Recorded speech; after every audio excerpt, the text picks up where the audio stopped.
Hi, my name is Susanne South. So I was one of the crazy people that dove off the concrete towers for fun. And my coach recruited actually 2 of us out of a team of 7. And if you had the grades, he was pushing, this is an option, it's a great opportunity, consider the military service and the academies as an option. And so 2 of us ended up at the Naval Academy from the team. I went into the Naval Academy at 17 and spent the 4 years there, out on ships and doing lots of training, and was a very interesting experience. Once I got there, I discovered that my grandfather's grandfather had actually also gone to the school and had a family buried there on the academy grounds. So that was an interesting discovery that I didn't even know. My vision of being able to serve in the military and do something good for my country, that was where my heart was when I went in. Very different life at the school. I was the country cowboy girl, had no concept of politics in Washington and all the rest of the stuff that came with going to the academy. And that was where I started my journey.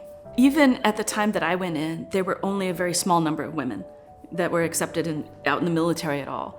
Just trying to be accepted as a female in that environment was difficult. Being different in any other additional way just added to potential problems. So I dated guys several times while I was in the military. And it was one of those things where everybody else is doing it, so I should try it because, maybe I'm just missing something, right? I'm like, okay, no. When you graduate from the academies, you're dedicated for 6 years of additional service. And right at the end of my academy training, I had a medical problem come up. And so they couldn't decide, can they fix me? Can they not fix me? And like 2 weeks before graduation, they're like, okay, we give up. We don't think we can fix you. So they let me graduate. I was like, okay, I had a computer degree. They're like, we don't know what to do with a computer degree.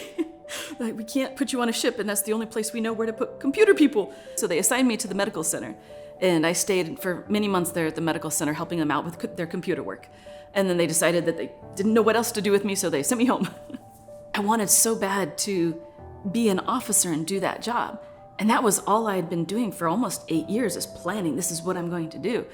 And having that just completely cut off was really shocking because I had no idea what to do with my life. I didn't discover the vocabulary of even how to express who I was until I moved here to Columbus, which was 20 years after I was out of the military.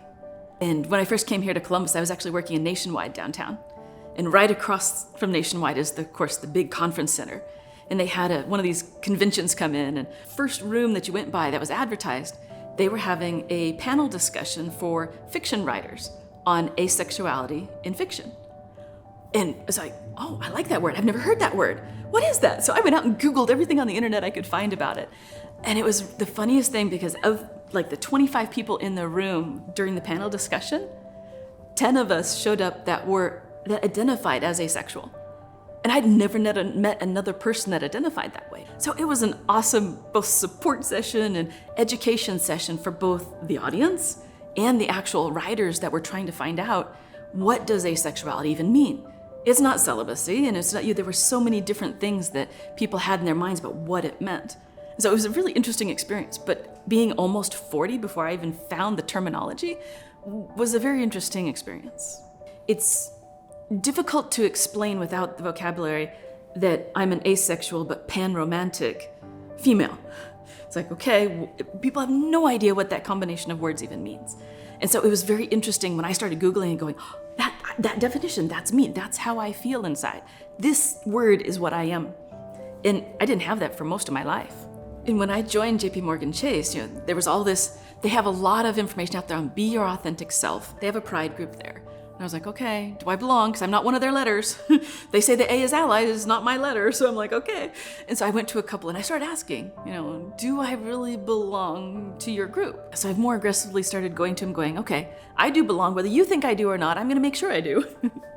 And so, yeah, I've been more open and participating. You need to be out there to help others as well. And that fits in with my basic desire to help and serve others. And so I'm trying to more openly say, this is who I am, so that others can also feel comfortable being who they are.